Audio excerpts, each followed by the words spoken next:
হযরত ওমর ফারুক রাদিয়াল্লাহু তাআলা আনহু। আল্লাহর নবী জিজ্ঞাসা, ওমর কি করব? কি করব? যেমন নবী তেমন সাহাবা, হ্যাঁ, যেমন গুরু তেমন শিষ্য, যেমন পীর তেমন মুরিদ। হযরত ওমর ফারুক বললেন, ইয়া রাসূলুল্লাহ, নেওয়া যাবে না, ফিরিয়ে দিন, নেওয়া যাবে না। চলে গেলেন,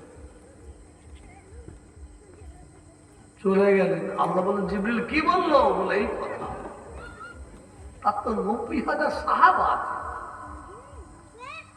আল্লাহ রাসূল বললেন, যাও, আমার হাবিব অসন্তুষ্ট হবে, আমার হাবিব খুশি হবে না, আমি আল্লাহ সেটা মেনে নিতে পারবো না। যাও, আমার হাবিবকে বলে দাও ৭০,০০০, কত বললাম?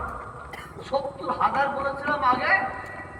৭০,০০০ আমার হাবিবের উম্মত, তারা এক একজন ৭০,০০০ করে হাবিবের উম্মতে জান্নাতে নিয়ে যাবে। ৭০,০০০ উম্মত কি বুঝতে পারছেন?